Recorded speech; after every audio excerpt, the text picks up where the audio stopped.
Okay, so I'm going to be reading about the New Testament text.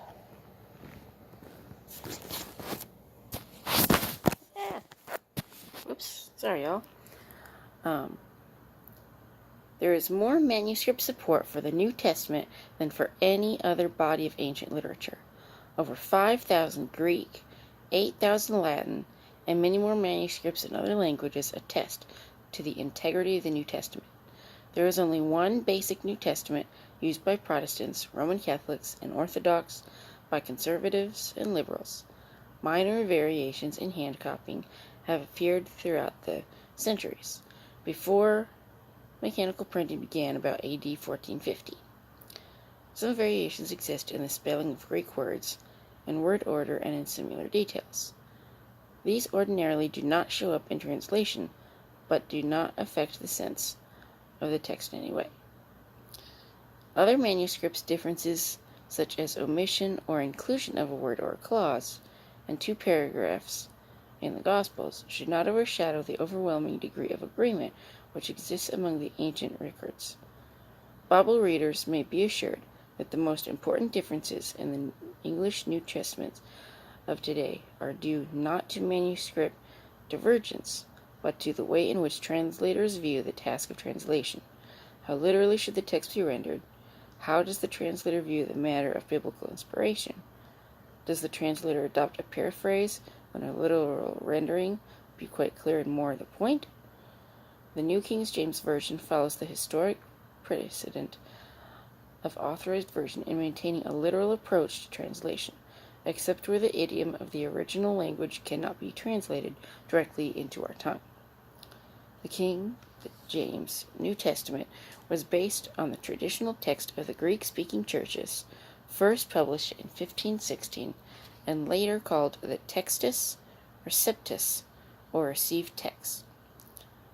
Although based on the relatively few available manuscripts, these were representatives of many more which existed at the time, but only known later.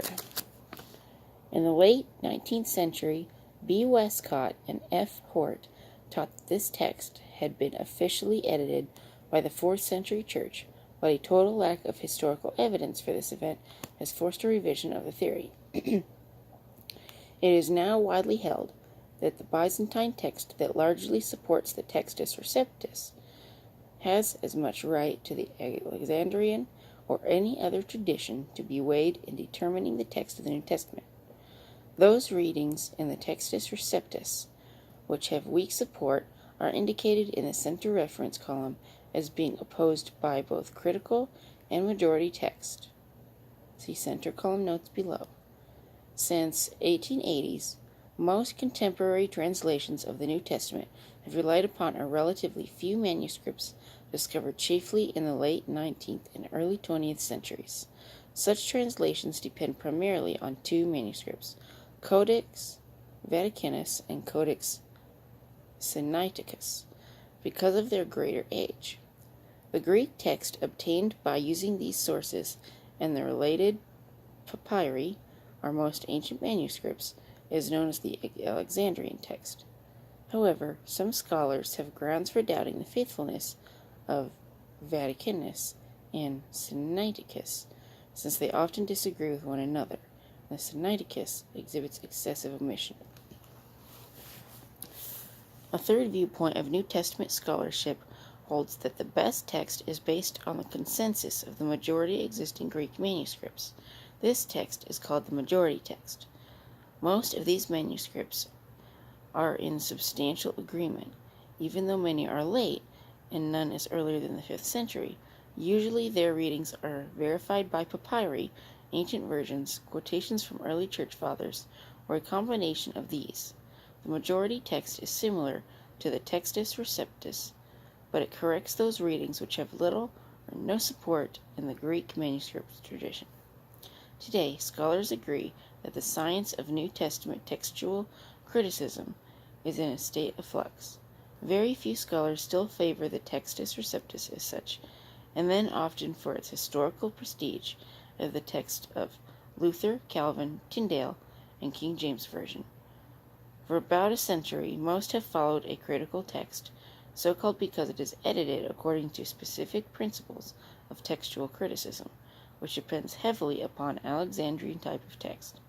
More recently, many have abandoned this critical text, which is quite similar to the one called by Westcott and Hort, for one that is more eclectic.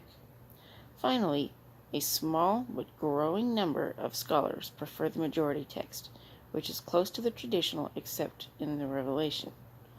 In light of these facts, and also because the New King James Version is the fifth revision of a historic document translated from specific Greek text, the editors decided to retain the traditional text in the body of the New Testament and to indicate major critical majority text variant readings in the center reference column. Although these variations are duly indicated in the center column notes of the present edition, it is most important to emphasize that fully 85% of the New Testament text is the same in the Textus Receptus, the Alexandrian text, and the majority text. Center column notes. Oh, that's the next one. I'll read that tomorrow. Okay, so anyway. So yeah. So, yes.